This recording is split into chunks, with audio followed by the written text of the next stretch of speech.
External teacher এসে ভাইভাতে কেন পর্দাশীল কাউকে মুখ খুলতে বলে, এ ব্যাপারে কিছু বলবেন প্লিজ। আজকের আধুনিক বিশ্ব ইসলাম বিরোধী নয়, বরং ইসলাম বান্ধব। কিভাবে ইসলাম বান্ধব? এটি আমাদের সংকীর্ণতা। আপনি বাংলাদেশের ইউনিভার্সিটি কলেজগুলোতে যাবেন, আপনাকে বলবে যে আপনি মুখ খোলেন, কথার কথা আমি বলতেছি। বা অনেক মুসলিম দেশের ইমিগ্রেশন ক্রস করবেন, বলবেন মুখ খোলেন। কিন্তু দেখা যাচ্ছে আপনি ইংল্যান্ডের ইমিগ্রেশন ক্রস করতেছেন, আপনাকে মুখ খোলার কথা বলা হবে। কেন? অত্যাধুনিক প্রযুক্তি, আমার ফিঙ্গারপ্রিন্ট দিয়ে সে আমাকে ফাইন্ড আউট করতে পারতেছে আমার পরিচয়, আমার আইডেন্টিটি, কেন আমার মুখ দেখবে? তাহলে আপনার যদি ছাত্রীর পরিচয় আইডেন্টিটি করার প্রয়োজন হয়, আপনি উন্নত ব্যবস্থাপনা করেন। এত বড় বিজ্ঞান ও প্রযুক্তি নাম লাগিয়ে রেখেছেন, ফিঙ্গারপ্রিন্টের ব্যবস্থা থাকবে না পরিচয় নেওয়ার জন্য? তাহলে কিসের বিজ্ঞান হলো আর কিসের প্রযুক্তি হলো?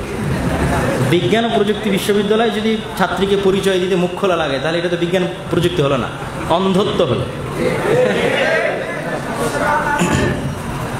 বাসায় বলার পরও বিয়ে না দিয়ে জবের পর মেয়েকে বিয়ে দেওয়ার ডিসিশন নেয় বাবা মা। এতে বাবা মা দায়িত্ব সঠিক সময় পালন না করে মেয়ের ক্ষতি করতেছে অজান্তে, যা বর্তমানে ট্রেন্ডিং। এটি নিয়ে কিভাবে প্রতিকার পাওয়া সম্ভব?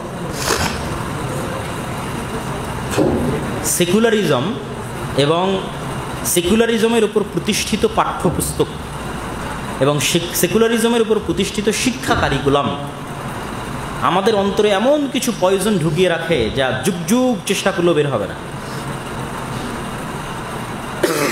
তার একটা হচ্ছে এটা, আগে কেরিয়ার পরে বিবাহ। এটি হচ্ছে বস্তুবাদী দুনিয়ার সেকুলারিজমের উপর ভিত্তি করে তৈরি হওয়া শিক্ষা ব্যবস্থার ট্রেন্ডিং। এটি আমাদের সিলেবাসে আমাদের শেখানো হয়েছে, আমাদের বাবা মায়েরা শিখেছে, আমরা শিখছি। এটা থেকে বের হওয়া খুবই কঠিন।